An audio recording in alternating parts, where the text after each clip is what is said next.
But and I'm going to reveal Nancy Rebon SBS Cast. We're not criminals. We're not organized crime. Don't you accuse us again. Pada untuk yang berseragam coklat ya, karena di 2024 yang berseragam coklat itu di 2024 akan mendapatkan masalah besar atas ketidakadilan hukum yang digunakan di negara Indonesia ini.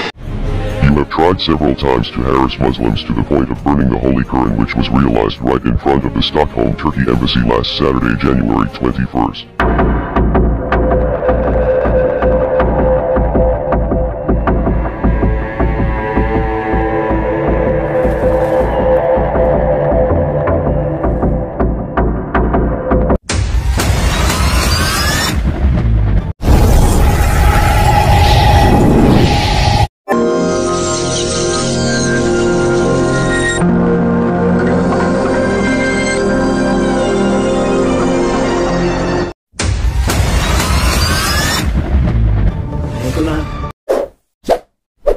Saya kurang percaya karena tidak ada penggerebekan yang ditampilkan oleh pihak penegak hukum, begitu.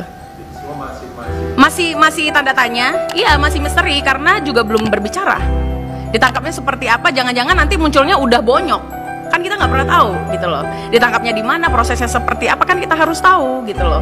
Palingan dalam waktu dekat ini kita melihat dulu nih yang katanya Egy tertangkap itu buka suara. Lalu kita lihat nih keterlibatan apa yang dilakukan oleh bapaknya Eki gitu, Ibtu Rudiana gitu. Dan bagaimana bisa terjadi ketika anaknya meninggal 2016 pada Agustus, lalu beberapa bulan kemudian beliau mendapatkan rekomendasi sepertinya ya menjadi seorang perwira, naik jabatan gitu, itu juga harus diusut gitu. Iya, sebenarnya itu clue yang paling jelas sebenarnya. Ada apa di belakang itu? Karena ini sesuatu yang memang terjadi dan bukan saya mengada-ada gitu. Kan kalau kita menganalisa itu kan dari berbagai sudut pandang, maka saya melihatnya dari situ dulu. Dari ada apa, lalu dia dapat jabatan, dapat penghargaan, itu kenapa? Kenapa dia diam saja 8 tahun ini dan baru bersuara sekarang dan menyuruh masyarakat Indonesia untuk bungkam? Ada apa gitu. Bahkan ada bukan rumor, baru-baru aja ada berita beberapa jam yang lalu itu katanya banyak pihak yang menginginkan untuk bapaknya Eki ini dicopot jabatannya begitu. Artinya kan tidak mungkin dari semua opini itu tercetuslah bahwasannya jabatannya harus dicopot. Ada apa?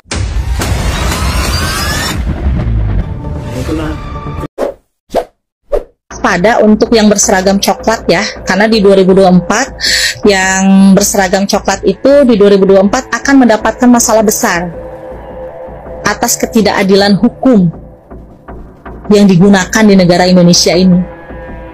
Nanti akan ada masanya masyarakat akan bertindak terhadap seragam coklat atas kesalahan dalam memberikan kebijakan dan juga kepastian hukum terhadap masyarakat. Terus sedikit bahas ya di dalam kitab Firaso di bab 65 itu tentang teknologi canggih yang akan muncul di 2024 itu, waspada dengan aplikasi yang nantinya akan dipakai oleh anak-anak, karena aplikasi tersebut itu dibikin oleh Yahudi yang bisa menghipnotis mata anak-anak di bawah umur sampai ke usia remaja yang akan menyebabkan gila.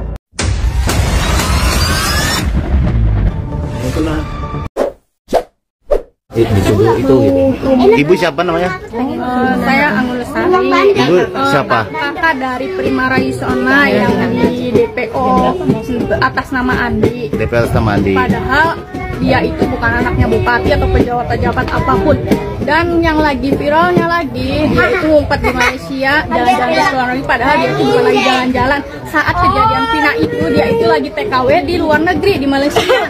Jadi nggak tahu menau masalah Pina, kejadian Pina nggak tahu menau kenapa sekarang jadi sangkut pautnya sama adik saya. Jadi adik ibu memang bener ke Malaysia, tapi bukan jalan-jalan anaknya bupati. TKI. Tapi fotonya ada? Fotonya Bu boleh dikasih ya? Boleh fotonya. Terima kasih.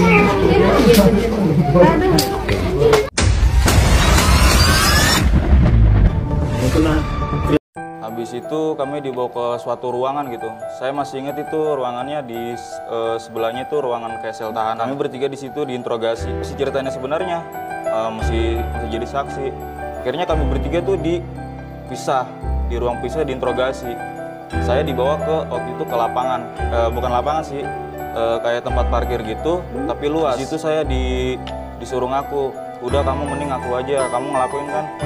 Enggak Pak, bener Pak. Saya nggak ngelakuin, emang itu saya cuma nemuin mayat itu. Alah, bohong kamu. Wah, di situ saya langsung diinjak gitu. Diinjak? Iya, diinjak sama polisinya. Apa yang diinjak? Dada saya diinjak.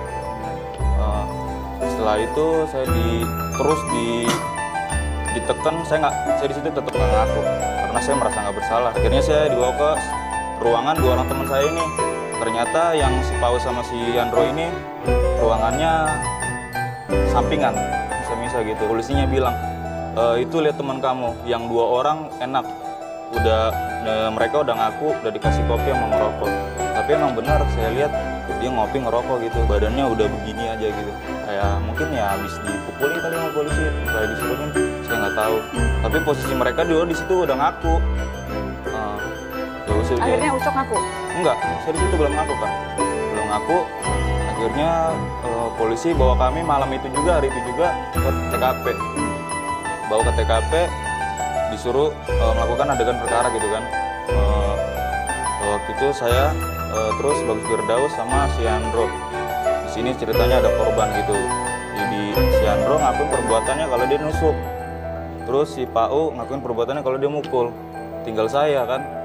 Saya kan di situ posisinya masih tetap ini kan nggak ngaku gitu. Dikeplakin sama polisi. Udah kamu ngaku aja, teman kamu yang lain udah pada ngaku. Bener Pak, saya nggak ngelakuin Pak. Alah kamu bohong aja. Terus si Bagus Firdaus ini teman saya kayak ngasih kode gitu. Cuma ngaku aja, kayak pakai bahasa isyarat gitu kan. Ya udahlah. Saya di situ nggak ada kepikiran panjang ke depannya saya bakal dipenjara. Nggak mikir gitu Kak. Saya mikirnya gimana saya biar nggak disiksa lagi gitu, biar selesai aja dari tempat ini gitu. Ya udah akhirnya saya ngaku, iya Pak saya mukul Pak. Nah gitu dong dari tadi, kata polisinya gitu.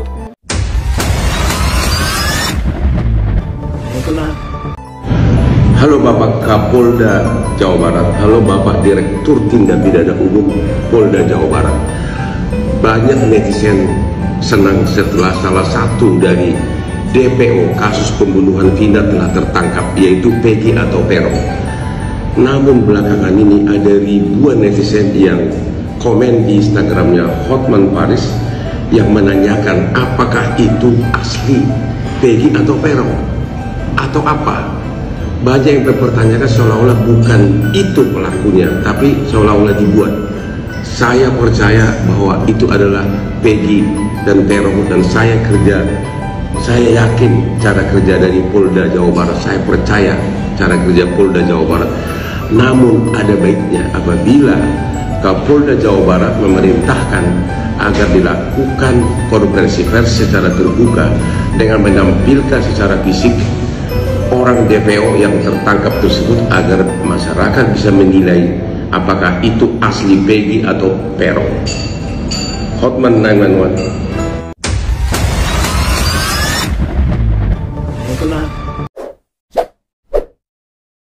Masyarakat merindukan gitu, kok 8 tahun tidak ketangkap. Kemudian setelah diviralkan oleh film dan berbagai media, televisi, medsos gitu, baru ini dalam hitungan hari ketangkap.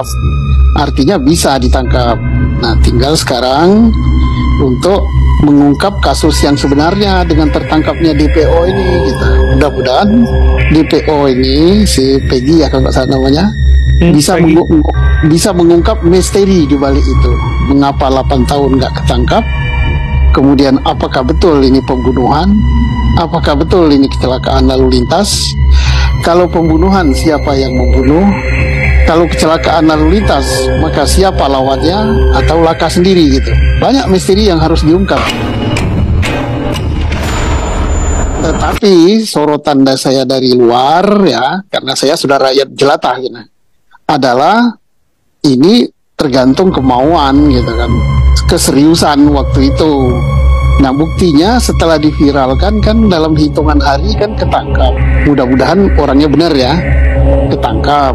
Loh kok 8 tahun nggak ketangkap? Saya katakan kasus ini sebenarnya untuk memburu tersangka tidak terlalu sulit. Ini termasuk gampang, nggak perlu level Polda ya. Level Polres saja bisa mengungkap dan menangkap kasus dan mencari DPO itu. Karena untuk level Polda, level Mabes Polri itu dia udah urusan kejahatan internasional, teroris, kemudian segala macam kejahatan-kejahatan yang berskala besar gitu. Dan itu bisa diungkap gitu oleh Polri.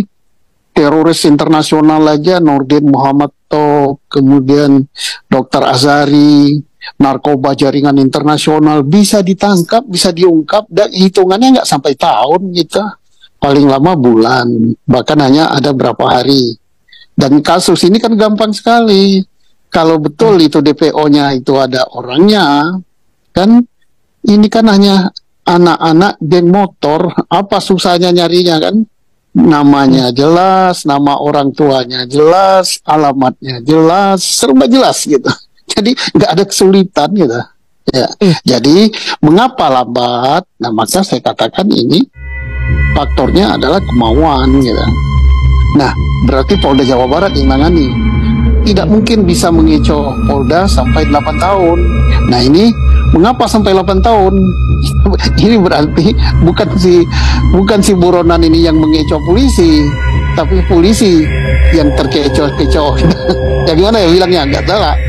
Artinya kemampuan Polri, kemampuan level Polda ya cukup bagus, apalagi Polda di Jawa ya. Saya pernah jadi Kapolda Jawa Barat, saya tahu kemampuan Polda Jawa Barat ya. Penyebabnya adalah karena penyelidikan dan penyidikan tidak tuntas. Mengapa tidak tuntas? Kan kok tidak tuntas? Hal yang gampang gini nggak tuntas. Orang mati ada, sepeda motor ada, saksi ada, dan sebagainya. Mengapa tidak tuntas 8 tahun? Ya tidak tuntas karena penyidikan dan penyelidikan kasus ini tidak sesuai dengan standar-standar hukum yang berlaku dan tidak sesuai dengan SOP. Contohnya apa? Contohnya pertama dikatakan kecelakaan lalu lintas. Kata polisi yang datangi TKP kan, kecelakaan lalu lintasnya tunggal. Tahu-tahu berubah menjadi pembunuhan. Nah ini berarti profesionalitasnya tidak bagus gitu. Karena ini menyangkut jiwa manusia, 2 orang yang harus turun di situ siapa? Ya kasat lantasnya, kemudian kasat resersenya, penyidiknya, termasuk langsung turun tangan Kapolres. Siapa Kapolres pada waktu itu? Itu harus, karena ini menyangkut jiwa manusia. Kapolresnya nggak boleh berada di ruangan kena AC gitu nonton TV, nggak boleh. Jadi Kapolres harus turun tangan langsung, karena kejadian ini kejadian untuk level kota Cirebon, ini kejadian besar pada waktu itu ya, 2016 ya. Terima kasih sudah nonton, jangan lupa like, subscribe, dan share ya.